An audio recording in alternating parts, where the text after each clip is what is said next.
Breaking billion-dollar news. Is a ribbon-cutting ceremony for the Gordie Howe International Bridge in the works? Devastating drowning. OPP discovered the remains of a 38-year-old in Lake St. Clair.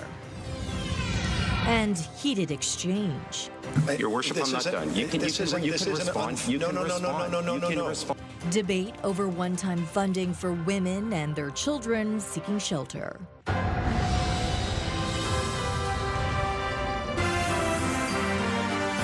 CTV News with Stefanie Masotti. Good evening and thank you for joining us on CTV Windsor and AM 800. A major milestone for the Gordie Howe International Bridge could come this week. CTV's Robert Lothian joins me now with the absolute latest on this. Robert. Yeah, Stephanie, the traffic will begin flowing across the Gordie Howe International Bridge on Monday, according to news outlets stateside. The Detroit News, citing sources familiar with the plans, reports invitations to a ribbon cutting went out today following talks between Michigan Governor Gretchen Whitmer and the White House. The news outlet says the opening will follow a ceremony planned for Friday. This could mean the end to an 8-year construction effort costing $6.4 billion, linking Michigan and Ontario. A spokesperson for Governor Whitmer's office directed all questions to the Windsor-Detroit Bridge Authority. The WDBA tells CTV News more information will be available in the coming days. Now, last week, U.S. Customs and Border Protection officials told lawmakers they are fully staffed and ready to support trade and travel across the span once final approvals are in place. Windsor Mayor Drew Dilkins says the city hasn't been told or invited to any event. I'm hopeful that if we get to a point in time where we find a pathway forward with a new trade agreement with the United States and Mexico, that it would be the type of event where we'd actually get a ribbon cutting on the middle, where the President and the Prime Minister meet in the middle and we celebrate a binational relationship and the trade agreements that we have in place. I hope that that still happens once we get to the end of an upgraded CUSMA. Now, speaking of the Prime Minister, we have reached out to his office but have not yet received a response. Perhaps important to note here is Mark Carney is preparing to leave Thursday for Europe to meet with leaders there, leaving questions about whether he will be at the reported ribbon cutting set again for Friday. Stephanie. Still so many questions, but as the details come in, we will put them on our website. Absolutely. Okay, Robert Lothian with our top story. Thank you. Thank you. In other news, an unusual discovery for a Harrow resident early this morning as an elderly woman was found injured and alone in a residential neighborhood. OPP have been on scene trying to piece together what happened. CTV's Bob Belichico has that story for us tonight. A heavy police presence this morning in a quiet Harrow neighborhood. OPP blocked off a section of the neighborhood around Murdoch Street and Arthur, asking the community to avoid the area if possible. We had a report of an individual that had some injuries, so police responded, and as we're at right now, it's still active, so we're trying to figure out exactly what's going on. The cordoned off area increased to include a larger section of Murdoch Street. I spoke with a resident earlier today who didn't want to appear on camera, but he did say that he was stepping out of his house at about 4 in the morning to go for a jog when he noticed the woman at the stop sign just down the street. She looked disoriented, was full of blood, and asking for help. Trevor Gagnon says he assisted the woman to the side of the road and sat her down before going back to the house to call for help. He says paramedics and police were quick to respond. Another neighbor described to CTV News seeing what looked like blood found on the side of a white car. OPP began canvassing the neighborhood. We have in the area of Murdoch Street and I believe Arthur Street as well, so we have officers in the area canvassing. We also have our ident team in the area as well due to the ongoing investigation. And we don't know how long they're going to be there. I don't. That'll continue to evolve as time goes on. OPP say they cannot tie what was found on the car to the person taken to the hospital. We do know that the individual was transported to hospital to be medically assessed, and from that point on, we'll know more as it evolves. The identity, extent of injuries, and current status of the patient is unknown as the investigation continues. Bob Belichico, CTV News. Meantime, a Windsor-Essex family is mourning the loss of a loved one after an extensive search on Lake St. Clair ended with the recovery of a body of a missing boater. CTV's Chris Campbell joins us now in the newsroom tonight. Chris. Yes, Stephanie. OPP are not identifying the 38-year-old Windsor man. They say he was reported missing Saturday evening near the Bell River Marina. Multiple agencies joined in the search over a nearly 24-hour period. I spoke with a cousin of the victim who tells me the loss of Red Banam Udish is hitting the family hard. The search for 38-year-old Red Banam Udesh came to a sad conclusion Sunday afternoon when the OPP underwater recovery team located his body in the waters of Lake St. Clair. His cousin, Aoz Udesh, tells CTV News Red was the best man at his wedding and a man whose kindness left a lasting impression on everyone he met. He said Red was one of that type of person. If you meet him once, he will impact something in you that you will never forget. He was always happy and would never stop helping anyone who needed it. Udesh says family members watched as crews searched throughout the night. Specialized underwater teams were not able to arrive until Sunday afternoon. Marine Guardian Rescue says every minute counts during incidents on the water. Time is your enemy, so by the time a call goes out and gets through the channels to JRCC and assets get passed out and all that thing, the clock is ticking, and the longer it goes on, the less likely that we're going to find somebody, much less, bring it back. Former OPP Commissioner and CTV Public Safety Analyst Chris Lewis says recoveries on the Great Lakes, including Lake St. Clair, can be especially difficult because the currents can quickly carry a victim away from where they entered the water. He says while investigators continue their work, tragedies like this serve as an important reminder for boaters to wear life jackets and avoid alcohol on the water. This is a horrible tragedy. Obviously, any loss of life, young or old, is always very sad and difficult for families. But for boaters to be safe out there, there's many things they can do, because the average boating fatality historically is always related to either alcohol or the lack of life jackets. Or the combination thereof, almost without fail. And with summer about 2 weeks away, rescue crews are reminding people that Lake St. Clair remains cold enough to quickly become dangerous. We always want people to have all the proper gear with them out there, and I know that it maybe sounds like a bit of a party pooper to say, wear a PFD when you go out for a swim. It is cold, and if you have a PFD, it greatly increases your chances of staying alive and being found. Ontario Provincial Police were not available for an interview on Monday today. However, police tell CTV News there is no indication of criminality in the death. Red Udesh's family says they are grateful for the efforts of the emergency responders who searched tirelessly to bring him home. Okay, Chris, thank you for this. Warmer weather and sunny days are seeing more motorcycles on the road, and with the motorcycling season comes a need for more awareness from both drivers and riders alike.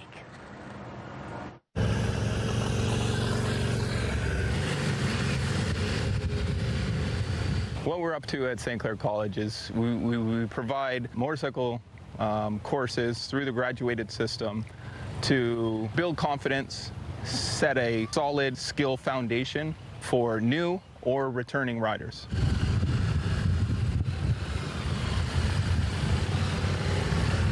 Our program is designed for either that novice rider or that experienced rider to come back, provide them, an opportunity in a safe training environment to develop and enhance those skills and build that confidence and skill level back up. Cornering and turning, I was able to learn a lot more by just going through the drills and whatnot. Being on two wheels, it's a lot different than a car, right? Some people, they don't see bikes, so I rather pay attention to everyone around me rather than thinking that they're going to be paying attention to me. Is my bike ready? Am I ready? Is my gear ready? That's all I can control. For the motorcyclist, to ensure that, they're sound in their skill set, that they're getting out, and practicing their skills before, they go out onto the roadways. For a motorist, just a gentle reminder that motorcycles are back out on the road, and to look twice and give some space. CTV meteorologist Gary Archibald joins us now for our first look at the weather tonight. And Gary, unsettled weather late tonight into tomorrow. Yes, you're right about that. We are on the cusp of it now. We will see I would say dribs and drabs of light showers building into some thunderstorm potentially through the late night, early morning. It could keep us awake. Broad system, area of low pressure that's sweeping right through the Ohio Valley, parts of Michigan into it as I speak, and we will see this warm air and high humidity make it feel like about 37 or 38 tomorrow. Showers as well. It's very summer-like, and we still got 2 weeks left, roughly, of spring. I'll break down what you need to know as we look ahead. For the rest of this week and beyond, it's coming up shortly. For now, I'll send it back to you at the desk. A heated debate over emergency shelter funding was cut short and put on hold at Windsor City Council today.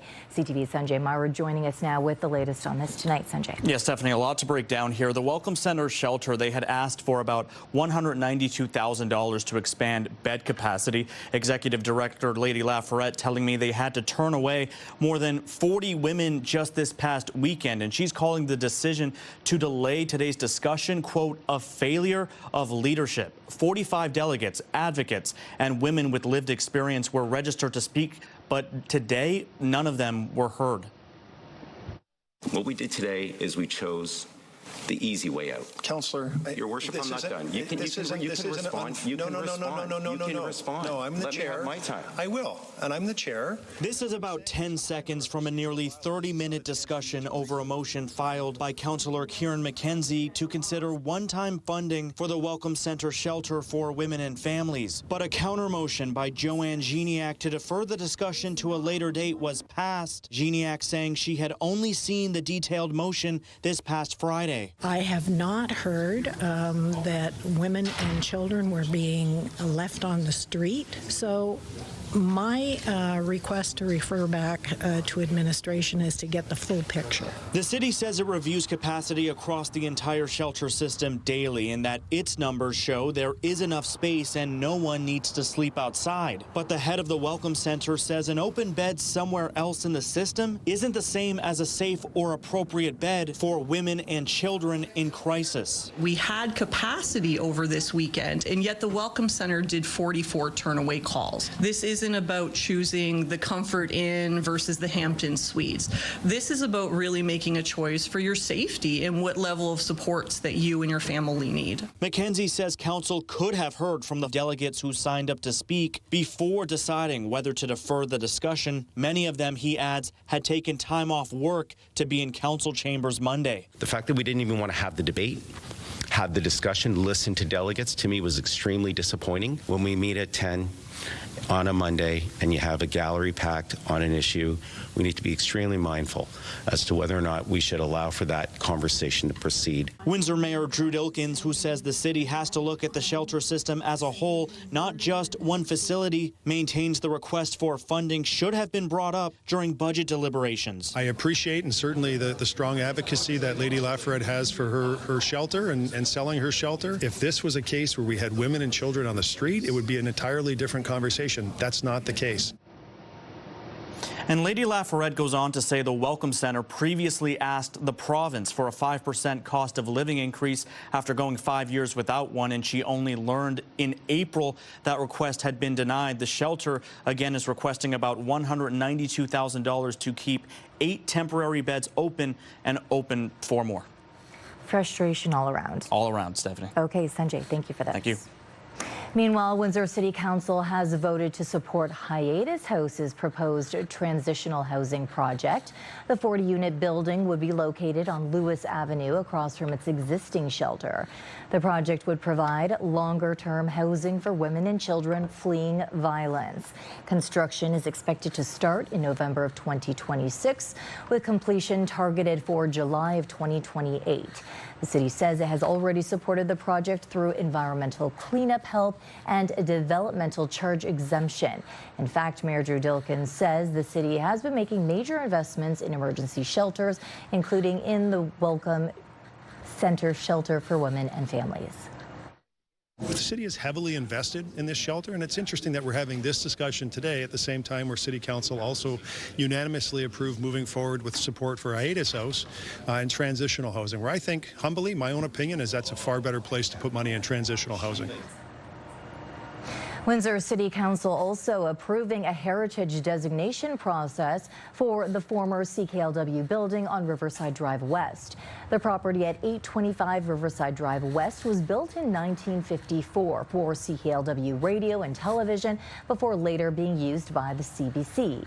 Administration says the designation would help protect key heritage features, including the north facade, green glazed brick, and L-shaped breezeway, while still allowing redevelopment to move forward. The site is part of a proposed residential development that would include 5 high-rise towers, a townhouse block, and about 1,600 units. City of Windsor is moving ahead with selling of a vacant property at 673 Karen Avenue. The property was acquired through unpaid taxes, and the former building has since been demolished. Council voted today to declare the property surplus and have it appraised before it is listed for sale.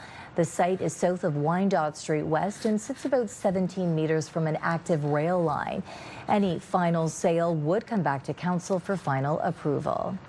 Kingsville could slash development charges in half as part of a bid to secure millions in infrastructure funding from senior levels of government. A report heading to council tonight recommends applying for a new Canada-Ontario program that would require the town to reduce development fees by 50% for 3 years. In return, Kingsville could receive up to 90% of funding for major sewer and wastewater projects needed to support growth, particularly in Ruthven.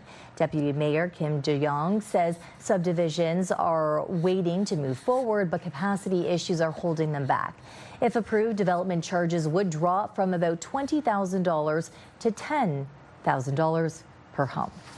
The town of LaSalle, meantime, is asking residents to help shape the future of local transit. The second phase of public consultation for LaSalle Transit's master plan is currently underway, and feedback is wanted on proposed changes to Route 25, possible on-demand transit options, and future service levels.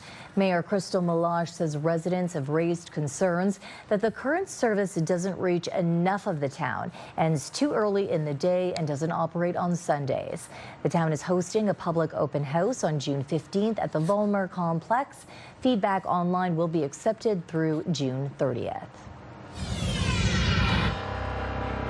As airfares climb, Ottawa offers airlines a financial lifeline ahead of the summer travel season. And when we return, a new farmers market is drawing crowds in Lakeshore. Organizers are already planning to grow. Premier Doug Ford is in Washington this week to meet with top U.S. politicians and business leaders. The Premier's office says he'll be making a case against U.S. tariffs and protectionism. The trip comes ahead of negotiations of the Canada-U.S.-Mexico Agreement, or CUSMA. The federal government has indicated it wants to renew the deal for a 16-year time period. As oil and gas prices continue to fluctuate, Ottawa has announced a program to help airlines cope with high fuel prices. CTV's Annie Bergeron-Oliver takes us through the relief package and how it will work. Ahead of a busy travel season, the federal government is offering airlines a boost to help offset the impact of turbulent oil prices. This is an important step, an important signal from the federal government that they are watching this situation closely and that they're willing to put some money on the table to prevent difficulties from taking place in the Canadian airline industry. Experts say domestic ticket prices in Canada have gone up at least 15% since the war in Iran began. In late April, U.S. Gulf Coast jet fuel hit $4.34 USD a gallon. Now it's fallen to around $3.50 a gallon, still well above the pre-war price, where it hovered around $2. It will take some time for things to go back to normal. Even if the Strait of Hormuz reopens this month, it's going to take time for ships to travel back to it and then the oil from the Middle East to hit global markets. The Finance Department says that's why they're offering airlines up to $150 million in repayable loans to provide stability and to ensure continued reliable flight access for Canadian air travelers. The marketplace will drive airline behavior. This strategy of $150 million with strings attached is not going to be enough to drive the, airline behavior. The Conservatives, though, doubt this plan that, similar to what Ottawa offered airlines during the pandemic, will help passengers. The consumer is never the one that gets the benefit from any of these government bailouts.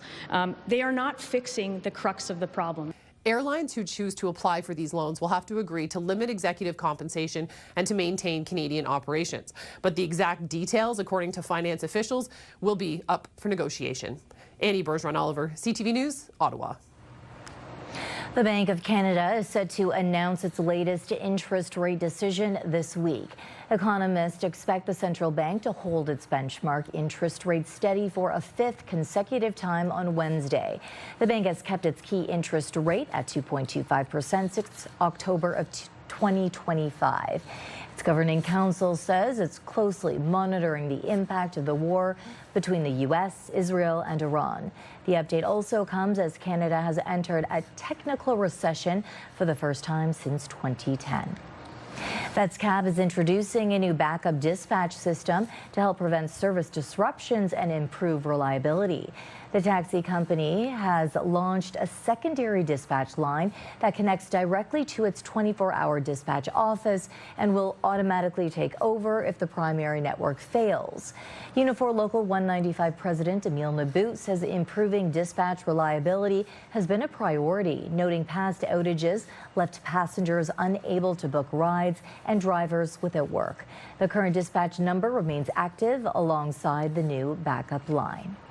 A new venue for Lakeshore's local growers and businesses opened this past weekend. There's been so many people that have come this morning, and they're so happy that there's an option at this end of town. The Lakeside Market is believed to be the municipality's only operating farmers market. Owners say more than 200 people passed through the inaugural market on Saturday morning. The market is expected to have tents at the Atlas Tube Recreation Center every Saturday into September. Sandra Pierce says they're hoping to expand in the coming weeks. We have very few vendors this morning, but we are over double the size by next week, and our goal is to fill this whole courtyard by the time we're in the middle of the summer. Here's our question of the day. Do you enjoy attending local farmers markets? Go to our website to cast your vote, ctvnewswindsor.ca. On Friday, we asked if you are concerned about the increase of tornado and wildfire risk this summer. Out of almost 1,000 votes, 51% say no. And thousands of people descended on Walkerville this weekend for the start of the Windsor's festival season. More than 300 vendors pitching tents at Willstead Park for the annual Art in the Park. Businesses coming from across the country to showcase their unique items at one of Ontario's largest arts and crafts shows. Proceeds support the restoration of Willstead Manor and charitable projects of the Rotary Club of Windsor. While the numbers aren't finalized, organizers are expecting the turnout to be another record-setting crowd. That's a great way to raise funds because we are a charity. So everybody working here is working for free. We're able to put 100% of that money back to work for charity. A great deal comes back to Windsor, and the Rotary Club uses a lot of that money to do some of our charitable work overseas even. And the LaSalle Strawberry Festival is just around the corner, and officials are looking for volunteers to help clean the strawberries. Officials say around 300 flats of local grown strawberries will need to be cleaned. The town says that's about 63,000 berries. Volunteers needed on Wednesday, June 10th from 6 to 9 p.m. at the Event Center at LaSalle Landing. The LaSalle Strawberry Festival runs from Thursday, June 11th through Sunday, June 14th at the Vollmer Complex. In 2025, 5,453 servings of strawberries and ice cream were dished out during the festival weekend.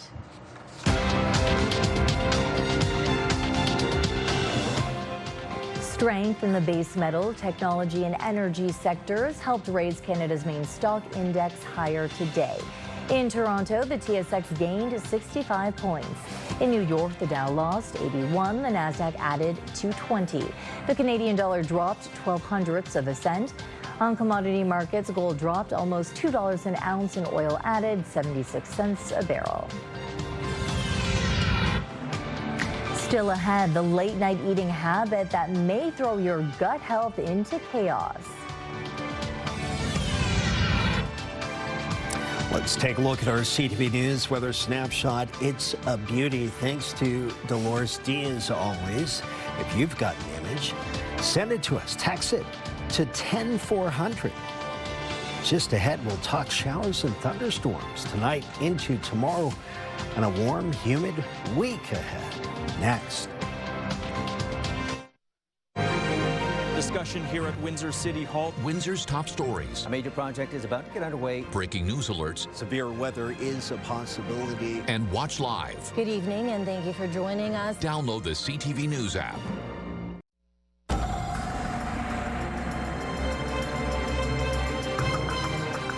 Hot out there today. Gary joins me again for an extended look at the weather. Gary. Stefanie, it is warm, it is humid. Temperatures are above seasonal. That will be the trend this week. Showers, thunderstorms threatening in Illinois, parts of Indiana, into Michigan proper as I speak, on the cusp, if not in parts of southern Ontario. Air quality decent today, but that will likely deteriorate. More on that a little bit later. The cloud cover has been hazy. High cirrus now changing over as we see some thunderstorms within the vicinity. 26 degrees in Chatham-Kent, that's 79 Fahrenheit, 86 Fahrenheit, or 30 degrees Celsius at the airport in Windsor. It feels like 34 in Windsor. It feels like 30 in Chatham-Kent. It is warm across the entire southern tier of our great province. It is likely to be a warm evening, and the overnight temperature is going to be very warm. I'll touch on that in a moment. Temperatures are warm across the prairies, but we are going to see a big surge. 27 in Winnipeg, though. It's the hot spot on this map. And some of that air coming from the west and southwest is contributing to volatility in the atmosphere. Warm air rises. If it's moisture laden, it condenses into obviously clouds. Storms form around areas of low pressure, and we're seeing that now on approach. I'm anticipating a rainy evening, more so through the overnight into tomorrow morning. It will still be a warm flow. Southwesterly winds driving some of that moisture and instability into the region. A good southerly flow ahead of that cold front keeps things warm further east. And scattered showers, secondary and tertiary, so second wave and third wave opportunities. That's what we're talking about. The atmosphere putting it all together. The elements are likely to fall into play perfectly for a summer-like thunderstorm event tonight into possibly tomorrow morning and afternoon. I think the worst spots in terms of heaviest rainfall, perhaps Leamington, Kingsville, Amherstburg, and of course our friends on beautiful Pelee Island. Tonight, look at these temperatures, 27 degrees still at 8 p.m. Our average daytime high is 24, and we will be close to 23 at midnight. The overnight temperature, 20 degrees. Air quality likely to deteriorate later in the week, Wednesday, Thursday, Friday. So keep that in mind. 30 degrees tomorrow, feels like 37. Showers possible. Thunderstorm potential morning and afternoon. Showers Wednesday, 31. 31 on Thursday, showers possible. Friday, showery. And then the weekend's a mixed bag.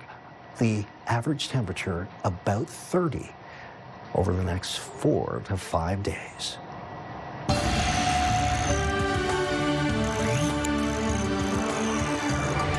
Research suggests stress and late-night eating may be a bad combination for your gut. Researchers found people who consumed more than 25% of their daily calories after 9 p.m. while under stress were up to 2.5 times more likely to experience constipation or diarrhea. The study analyzed health data for more than 15,000 participants. Researchers caution the findings do not prove cause and effect, as the study has not yet been peer-reviewed. Experts say the results are noteworthy because stress and late-night eating often go hand in hand. Today marks the start of National Blood Donor Week. Canadian Blood Services is calling on everyone who is eligible to give blood or plasma to do so this summer. To mark Blood Donor Week, donors will be given a limited edition sticker. Canada Post is also launching a commemorative blood donation stamp on Thursday. Meanwhile, this entire month, engineering company Stantec is donating $1 to Canadian Blood Services for every blood and plasma donation across the country. To book an appointment, visit blood.ca. You may have heard about forever chemicals, synthetic chemicals that don't break down in the environment or in the human body. A couple in PEI is suing the province after finding a dangerous level of them in their well water. CTV's Maria Saru has the story. A stack of documents now sits at the center of Doug and Robin Jenkins' living room. Research papers and test results into something they can't see, smell, or taste, but has changed how they live in their own home. We've been very reluctant to even shower in the water. Last year, provincial testing found PFAS, often called forever chemicals, in their private well water. The results were 20 times what Health Canada recommends for drinking. The PEI government has been supplying them with water jugs, but the Jenkins are suing the province, seeking roughly $2 million plus property damages. This is a last and desperate resort to make the government accountable. Though it's not clear what's causing the problem, they allege the contamination is coming from a former construction and demolition waste site nearby. The site operated behind this gate for several years before it was shut down after an inspection found it wasn't meeting provincial regulations. CTV News asked the province about the lawsuit, but didn't receive responses to our questions. For the Jenkins, the fear isn't only what's in the water, but what's in their bodies. Blood work showed their PFAS levels were well above what U.S. clinical guidance links to higher health risks. It's just a sad event. It's just life-changing. It's a ticking time bomb within us all. Most people have some forever chemicals in their blood, but toxicologists say the goal is to reduce exposure. Health Canada tells us that PFAS can affect multiple organs, including the liver and the kidneys, but also multiple systems. This farm has stayed in the family for more than 4 generations. The Jenkins hope to pass it on to their daughters, but now it comes with contamination and a fight they never wanted. Maria Saru, CTV News, Hazelbrook, Prince Edward Island. Parliament renewal coming up, a rare look behind the scaffolding at Parliament Hill's massive multi-billion-dollar makeover.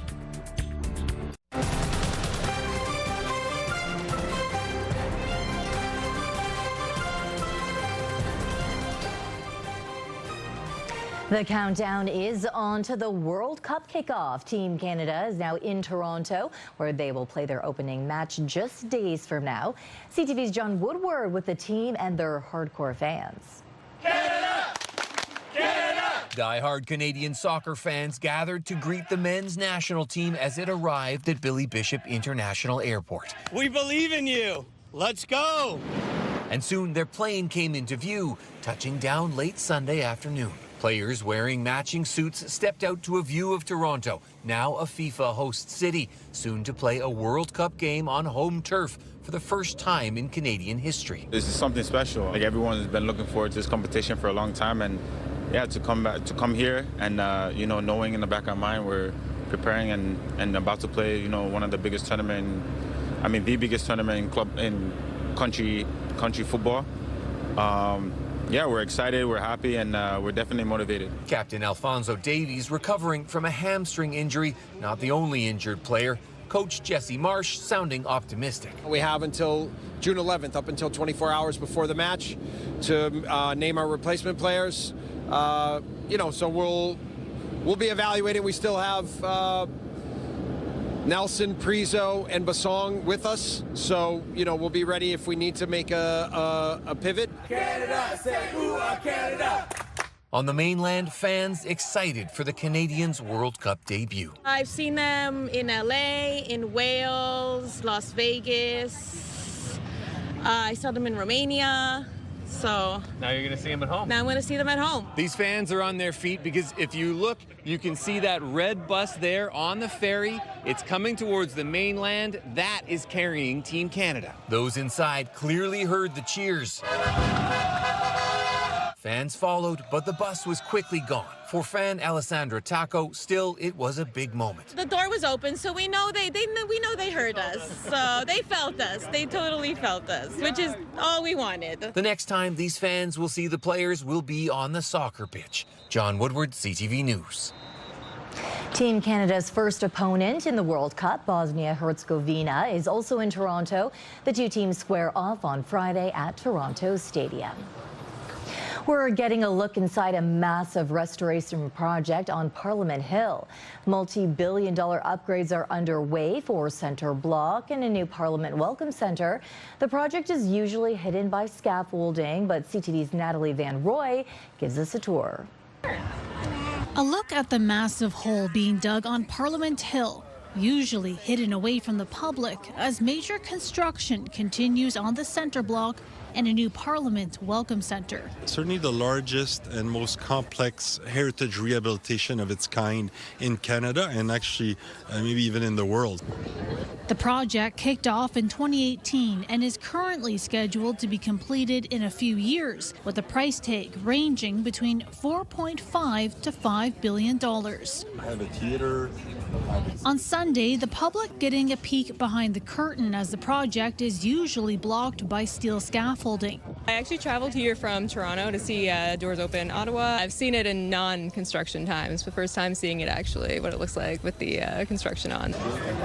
It's a complex site with a focus on restoration, modernization, and maintaining tradition, piquing people's interest. The history, the architectural decisions, how they're modernizing it for, the new century. Compared to when it was built. Parliament's restoration reaches up to 2 stories underground. Experts on site to describe the methods used during the work. The most fascinating was also seeing how they're using some of the old technologies for this. So we saw the tools that they're carving with. Work continues every day. Between 800 and 900 workers on site every day. So construction is going as anticipated with many challenges here and there because it is a complex task. And those getting a peek, taking pictures and making memories. Natalie Van Roy, CTV News. It's almost time to check in on what's happening now with Melanie Kentner. So Melanie, what do you have for us today? Well, we'll have more details on the unconfirmed opening of the new Gordie Howe International Bridge. That's coming up right after this.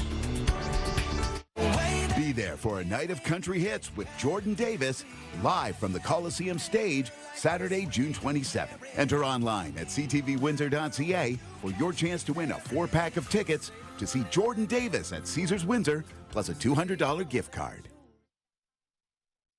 This is your CTV Windsor Our Community Calendar, where the spirit of the Highlands meets the shores of Lake Erie. The Kingsville Highland Games honor the rich Scottish traditions and Celtic heritage of Southern Ontario. See you next time on Our Community.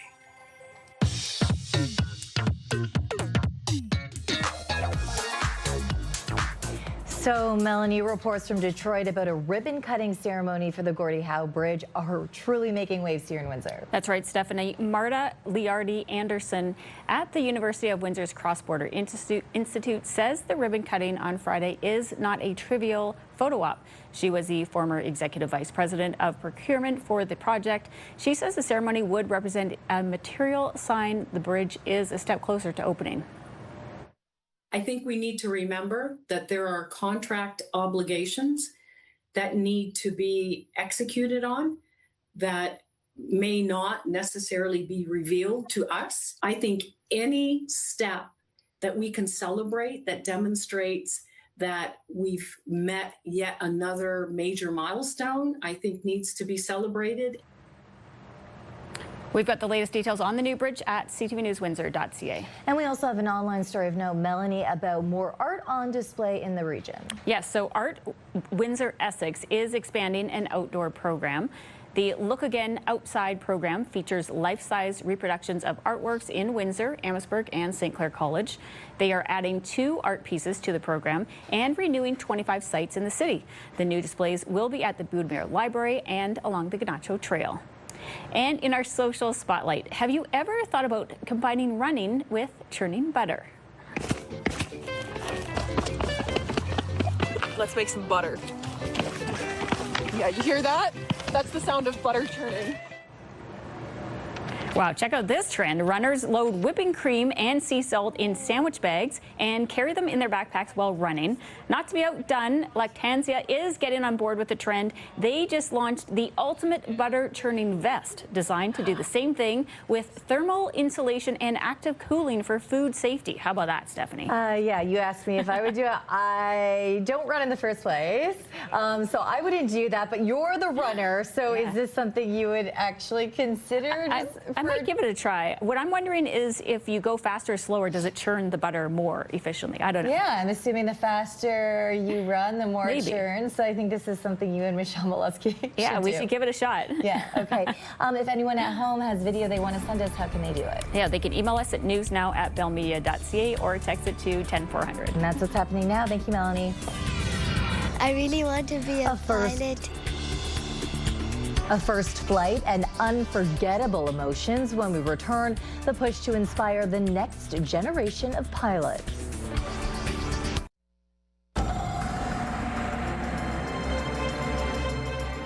Gary, it already feels like summer. Yeah, it does. And we're going to continue to feel like the end of June, early July this week, right? Threatening showers, thunderstorms as I speak within the vicinity. Still a threat for tomorrow early, pre-dawn, and then again through the mid-morning, and then again in the afternoon with the daytime heating effect. Very summer-like trend and pattern continues with temperatures averaging 30 degrees from Tuesday through to Friday. Over that stretch, about a 30 to 40% chance we'll see some shower activity. I think we'll see most definitely showers early tomorrow morning, post-midnight. And then by the weekend, we're still close to about 30 degrees Saturday, Sunday dropping off a bit, and certainly cooling off to more seasonal values a week from now, next Monday down to 23. But the next several days, high humidity, warm. It'll feel like 37, 38 tomorrow afternoon. Okay, Gary, thank you.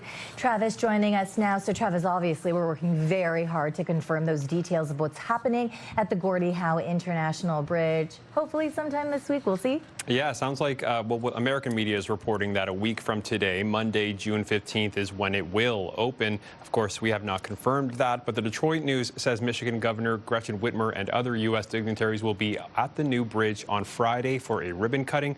CTV News has been working to contact representatives from the bridge and all levels of government in an effort to confirm what's going on and if you'll be able to cross it next week. We'll bring you the latest tonight after the NBA playoff game. Okay, thank you, Travis. Finally tonight, young women and girls took to the skies over the weekend at the Canada Aviation and Space Museum. As CTV's Kimberly Johnson reports, female pilots were offering free flights in an effort to encourage the next generation. Climbing into her seat brings a range of emotions for Navya Kumar. I'm feeling nervous and excited. It's her first flight in a small aircraft. The trip and the chance to see the Ottawa sights from the sky is an unforgettable experience. I was like really high up, so it was just too exciting for me. This is a very good opportunity for any girl to experience at this age. What's in her, we don't know, right? So it's a good opportunity for her to explore. The 99's Eastern Ontario chapter is hosting its annual Girls Take Flight event at the Canada Aviation and Space Museum. I really want to be a pilot so I can help people. Being up inside of the air and seeing all of the cars and all of the buildings.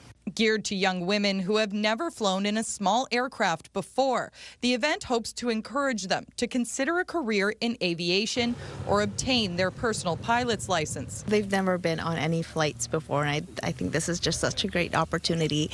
There's very little women pilots out there, so hopefully this will help educate them a little bit more. This is where we really light that spark The 99 say roughly 6% of commercial pilots around the world are women.